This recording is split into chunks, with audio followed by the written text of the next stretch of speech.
Hello, my name is Anna Hi. Chanthavangsang, and I am the Assistant Executive Director of the National Hemp Association.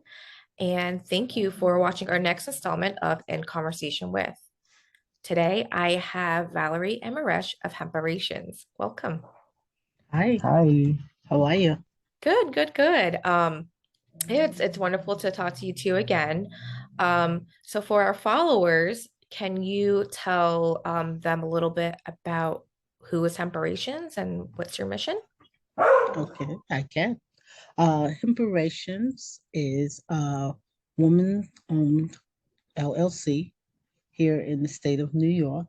Um, we were established for a circular economy based on regenerative agriculture with industrial hemp as the foundation through our ABC of Life initiative.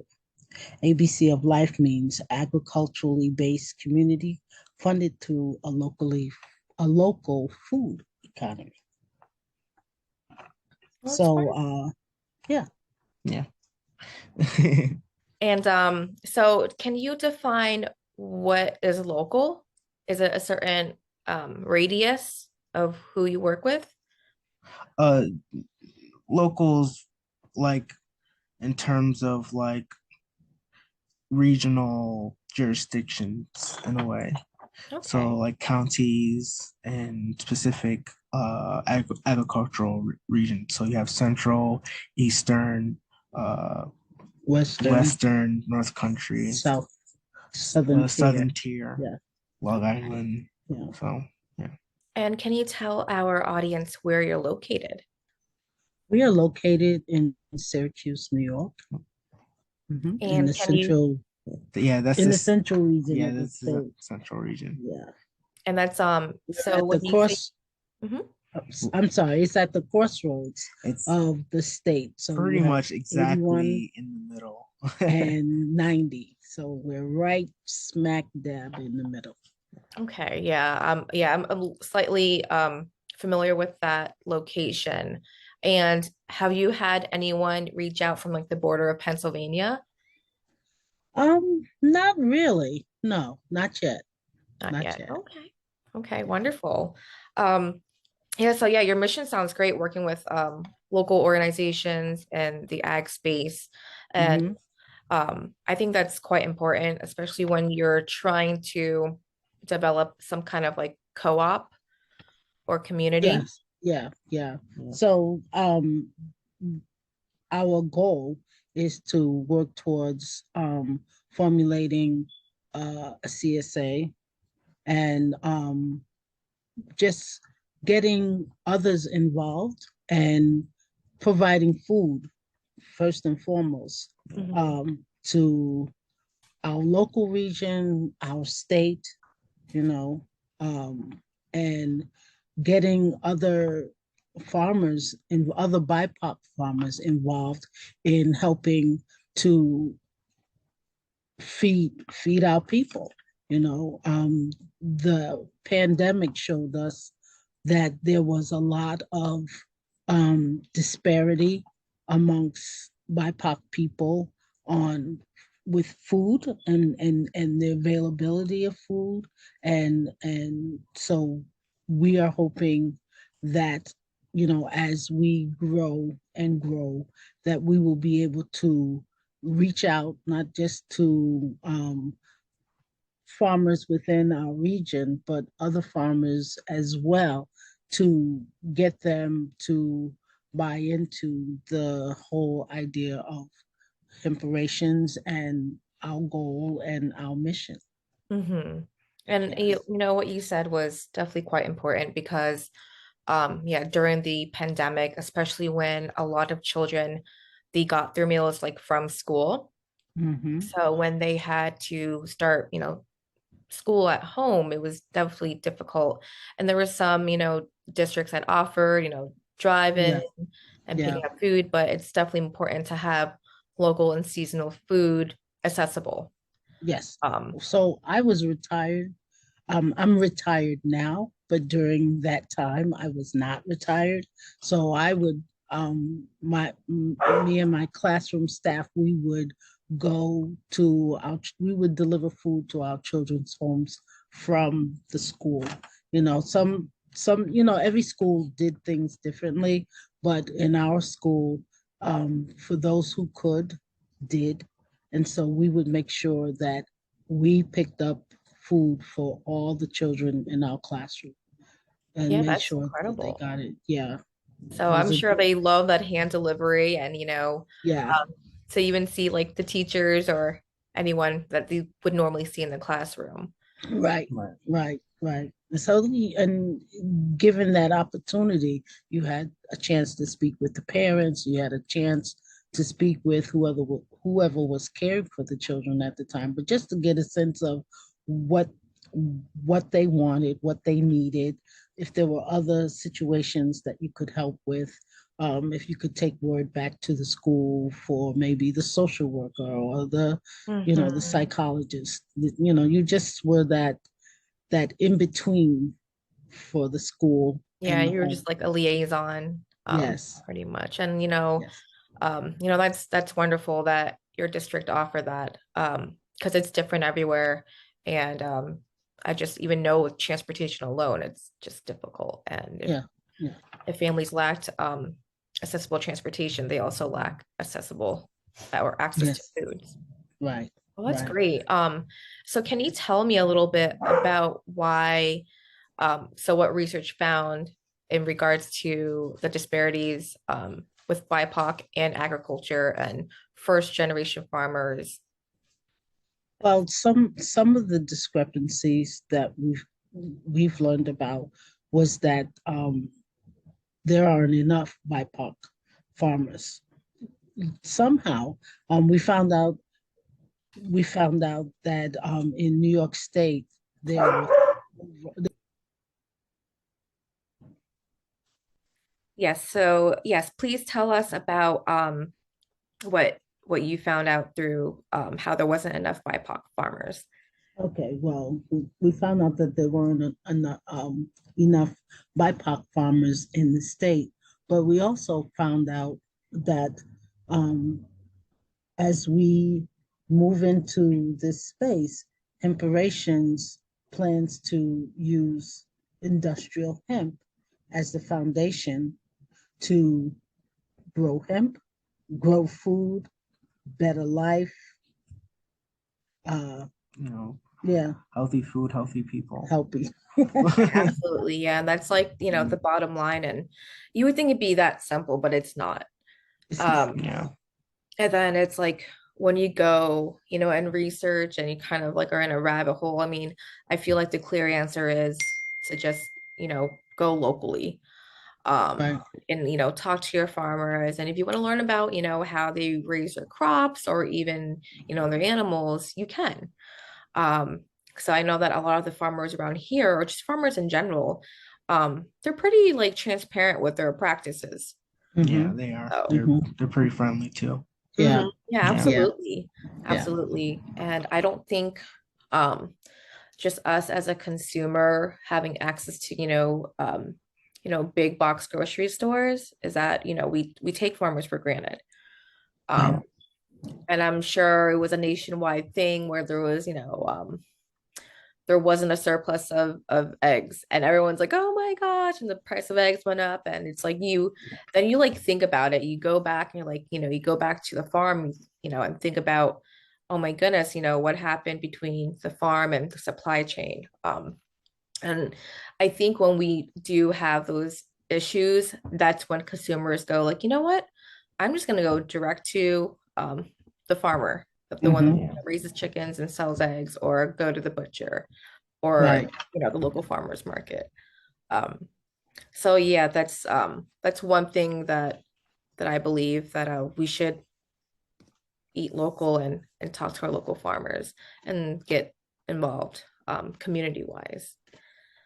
And so I do have a question on how do you get, BIPOC farmers involved if they don't know anything about renting or leasing land, or how to join a CSA or be part of that community through like volunteering. Well, the first and foremost, education, education, education. Um, Both in our region and maybe even downstate where you have local gardeners, um, people are they're planting, but are they farming? You know what I mean? Are they so our goal is to move towards connecting these farmers to say, we are all in this together. We can we can do more together than we can apart.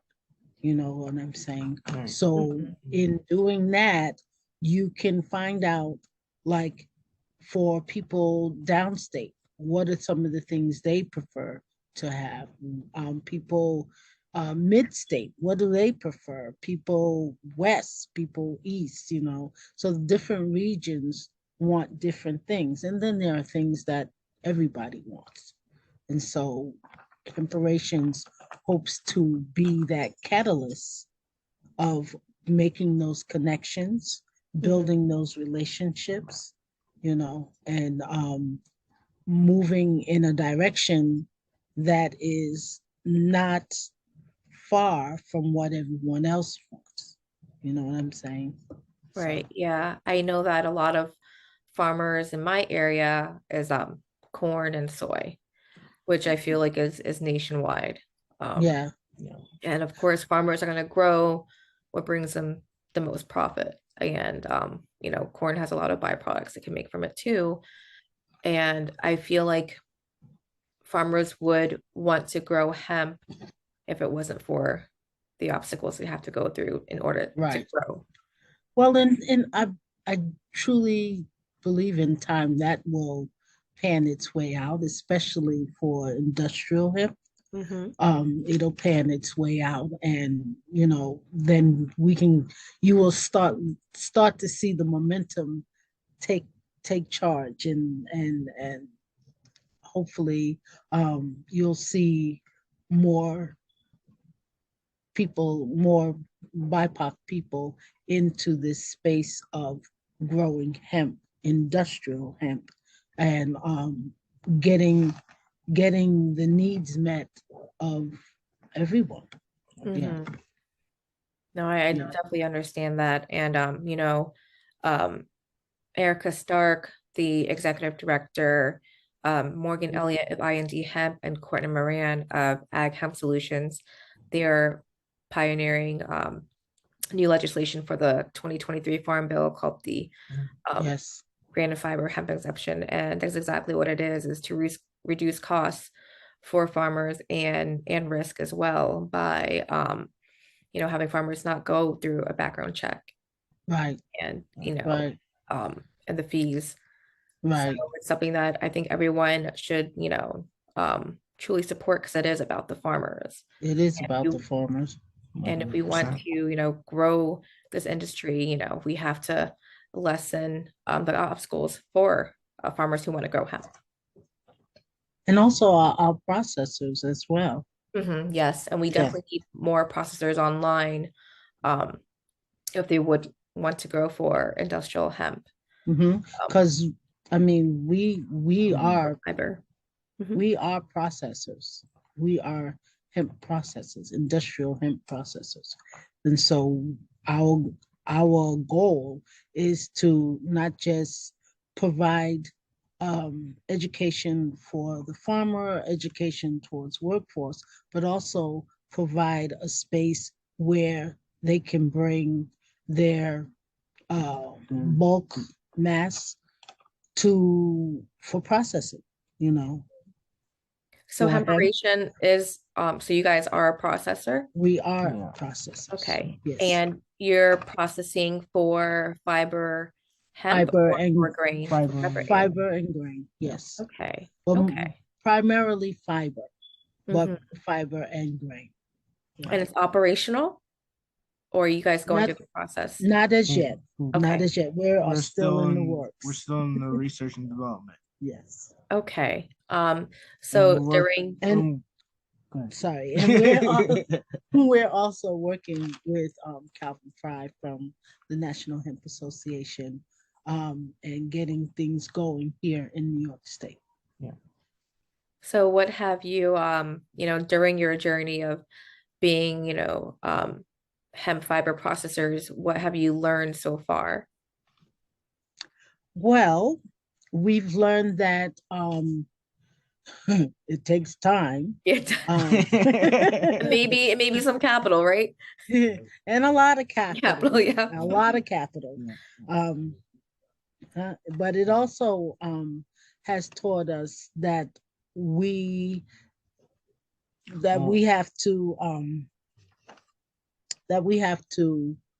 um, make a connection with our people, and in terms of getting them to increase the amount of available Thank hemp Yeah.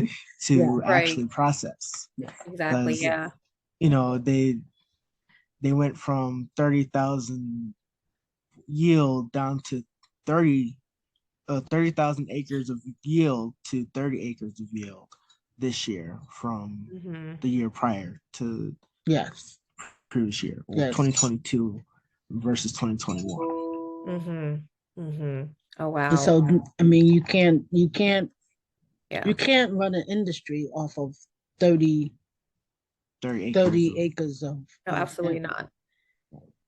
Yeah. And I know that there are some processors online And now who want to contract with farmers and have specifications on, like, what kind of varieties are growing, and mhm, um so I think that's quite important, and hopefully will happen, within time, that we do have yeah, more processors online.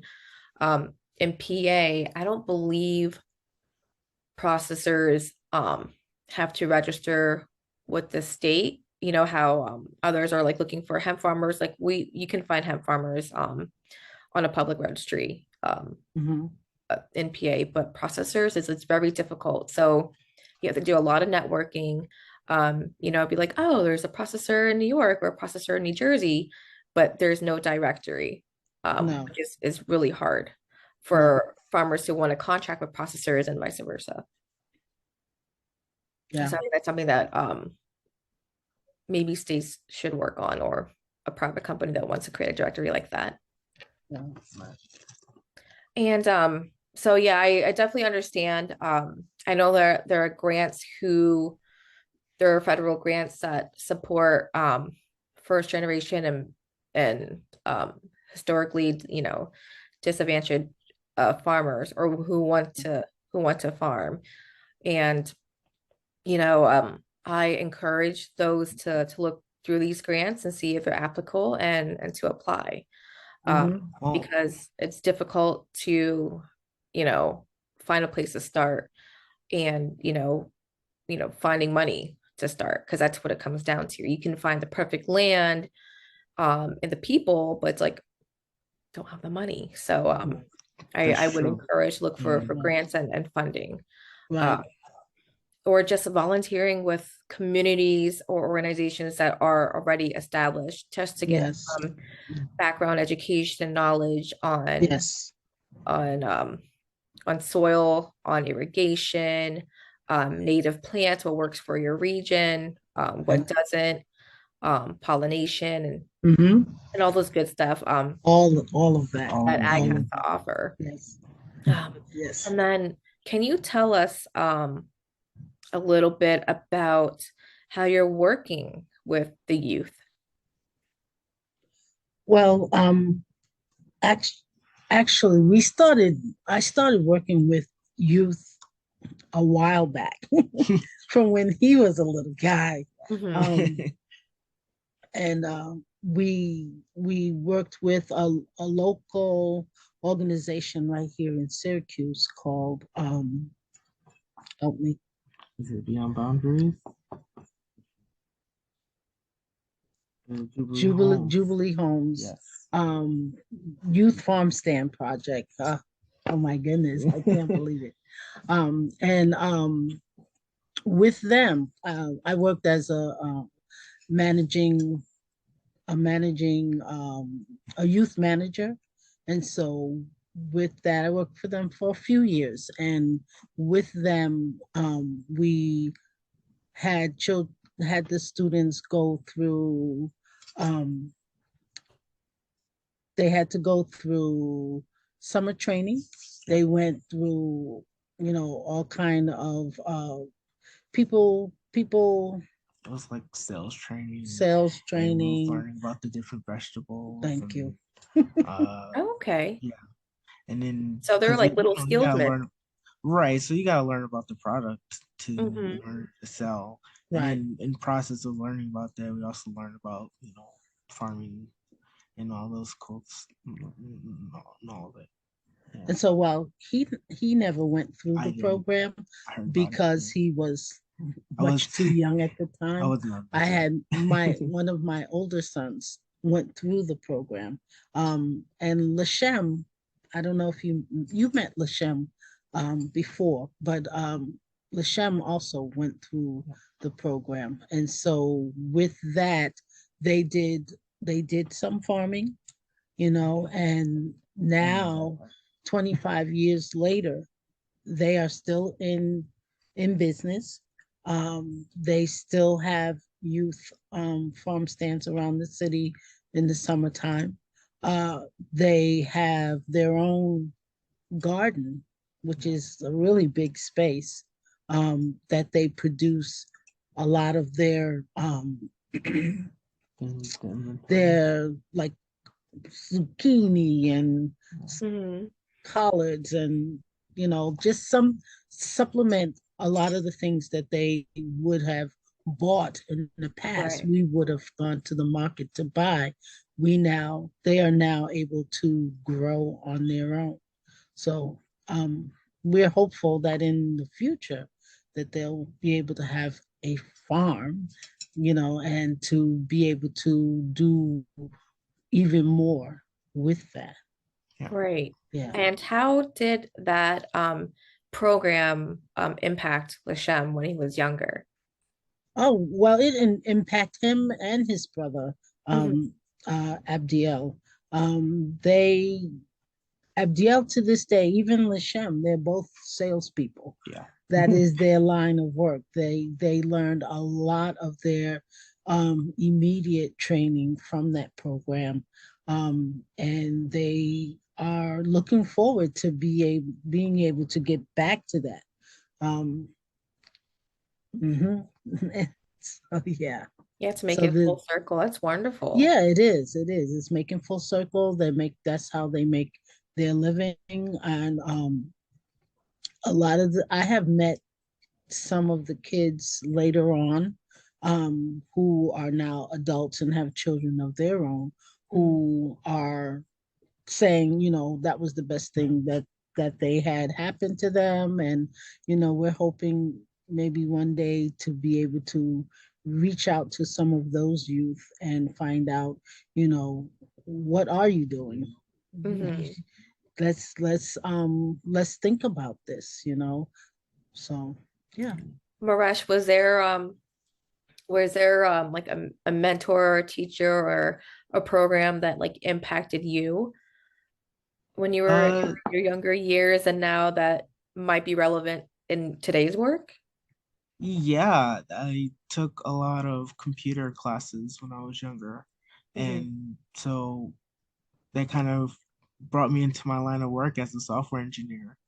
So it, I would say it heavily influenced my Yeah. line of work. So like when I was younger, we used to do coding, which is what I do now, but it was more visual scripting than actual scripting using JavaScript or C++ or something like that, different coding languages. But Yeah, I felt it like, was yeah. fun. And it was fun. And it introduced a lot of my thought patterns and me being logical and stuff like that. So And there now today, it's there's a lot of open source platforms that oh yeah, like Coursera or Code Academy that Yeah. anyone with internet can access, which I think is wonderful. And so has your skills helped Hemparations?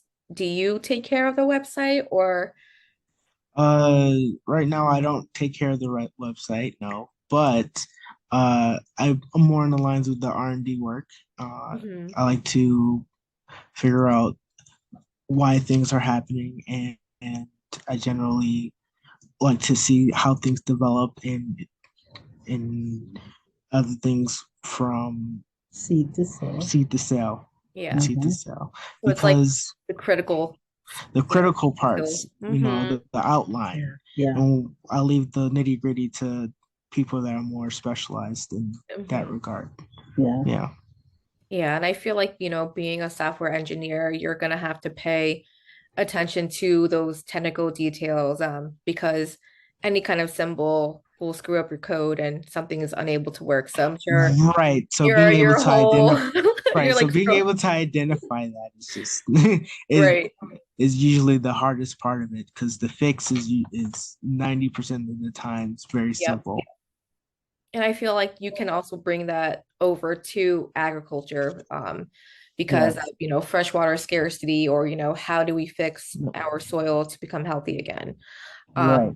that is pretty much, like R&D. Okay, let's go back and research what has worked before, what has Right. happened between that time and now, and Let's to where we develop are. something Um, that's so it's a little bit of even like reverse engineering, in that sense too. essentially, Yeah. So yeah. yeah, that's great. And well, my previous profession, I was in early childhood education, and like Valerie, I did some youth directing as well.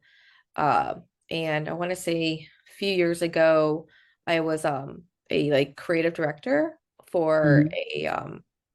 a homeless shelter, and just like creating, detailed lesson plans for that day and coming up with supplies and whatnot. I think it's so important to have resources and tools for children, especially That's Yeah. to dispel myths and destigmatize, hemp. Um, right. and I feel like, the children now are more open-minded. Yes. Now they're having more like Gen Z or millennial parents. Um, so I feel like with the generation raising them, they're open to like, hey, it's just a plant. Um, but there's so much work. There's still so much work to do, not only for educating the youth, but those that are writing these regulations and Right. Yes. drawing up legislation, right? Yeah. But that's the key, is to have a two-way education process. So Right. being able to educate the youth and the people, guiding, like you said. Yeah. Yeah. My model is like, explain it to me like I'm five. Right? It works for everyone. Something Um, simple and concise. Yeah. exactly, exactly. Can you also tell us about your latest initiative? Well, would you like to start? Sure. So, it's it's about sunflowers. May 1st is the International Guerrilla Gardening Day, and 50th the anniversary. 50th anniversary for Yeah. it. So, it's a really big day. And so we're gonna start our initiative pretty much that weekend. And because it's May 1st is a Monday, so there's an event going on in the five boroughs in New York City. So we're going to uh, essentially hand out seeds and Talk to talk to people people and about educate them. the wonders of Hmm. sunflowers and the history, and um, its ability to amend the soil and uh, outcompete weeds, and Hmm. uh, a lot of other beneficial things. In fact, that the entire plant is edible. So, yeah. And Yeah. this initiative is a precursor to wanting to grow industrial hemp the next season? Right. Yes, So it's definitely. that's a part of our research and development process. And Hmm. so, you want to have a healthy soil, and one of those in our crop rotation is sunflowers. So, yeah. Yeah. Yeah, and sunflowers are always great. I mean, I go to sunflower festivals all the time. You know, they're beautiful, makes for a gorgeous backdrop, and it's, family friendly.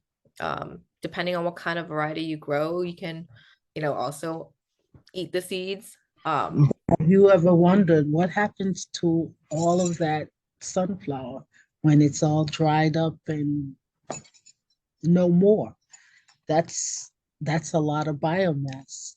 Mhm. Um, so that is part of what we want to look at. Yeah.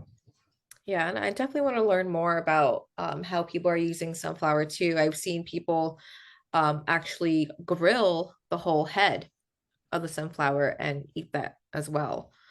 Um, Along with the seeds or after the seeds, After the seeds, so it's like all you have is like the the hollow husk. part of Oh, yeah, and they that's like interesting. yeah. So it's quite creative, and I forgot what she compared the taste to. But yeah, after she like grilled the sunflower head, it looked delicious. Goodness, So I think now I that's want to pretty try it. yeah. So you're going down to the five boroughs and um Well, we're not going down to the five boroughs. We're going oh actually to Manhattan, hmm 14th Street, which is there's a flea market down there at 14th Street, hmm which is really huge and really big, and they have one of the gorilla gorilla gardeners Hmm. down there, and they are the ones who are really pushing or have always been pushing since I think 2005 or for a while. They've been doing Yeah. this every year. And so it dawned on us that, maybe if we connect with these people that we can make something happen down there with this and get them involved and get some other folks involved and see what goes on. Yeah. right. Mhm. I think Gorilla Gardeners is so awesome because it's rebellious in a way, but you're Yeah. doing something Yeah. to help the Well, planet as well. I So think I the feel whole like idea, justified. mhm, Yeah. that whole idea started from the whole idea of guerrilla gardener started from the idea that, if you see a space that's not being used, plant hmm Right. something. Right. So that whole theme is what has forward this whole initiative to do that, to take over these spaces that are not being used, that haven't been claimed, and just grow something beautiful, Yeah, you like know. abandoned lots and whatnot. Hmm. Yeah. Yes, Um, is there much, greenery and landscape in those boroughs where, there's about residents can um, actually grow? well, they're not connected, of course, but there's about 539, give or take, uh, acres of land in the five boroughs, within the five boroughs Mhm. that are vacant. Yeah. And Oh, so, wow. yeah, that's a lot of space. That's a lot of space. And so, if, you know, what hasn't been claimed, maybe more can be claimed, to allow for this growing of not just sunflowers, but anything else that's growable. Yeah. Have you thought about even reaching out to the mayor of the city about your idea? Excuse me? And have Could you you? thought about reaching out to the mayor of the city and, Yes. pitching this idea like, hey, Yes. we have 500 plus acres of land that we can use for produce or Yes. Well, pollinators. we intend to. We intend Mhm. to. So we're just getting the ball rolling on this, and so we'll have more to tell you in And it's time to May come. 1st, May 1st. Yeah. on 14th Street at the flea market in Manhattan. Okay. Yes. Yes. I'll have to East. jot that on my calendar then. Yeah. Since I'm like an hour and a half away And from it. we'll also have it posted on our website as well. And where can our followers find your website? You can find our website at www.hemparations.com. Okay. So no, that Mhm. sounds exciting. Handing out seeds, educating residents of the city about sunflowers I'm sure they just didn't know about. Um, and then maybe by next year it will be, you know, talking about hemp. Yep, We will be. we will Yeah, be. so that's We're always talking fantastic. about hemp. Right, right, right. We're And always talking Everything about hemp. revolves around yeah, Yes, in definitely. this industry, you have to, go out there, shake hands, meet people, and personally tell them about it. Um, Yes. so I think that's great, and I'm glad that the pandemic is slightly over and we can do those kind of things and congregate with other people and those that might have similar interest. So Mhm. yeah, that's great. Keep us posted on, We when you will. guys create a flyer, a graphic for this Right. event because we would love to share this on our end. Okay. Okay. Yeah, we'll do Sounds that. great. Yeah. Well, thank you so much, Valerie and Maresh, for doing this interview with the National Hemp Association. For our followers, visit www.hemparations.com to learn more about their mission, Yes. and we will see you next time. Okay. Bye. Take Bye-bye. care. Bye.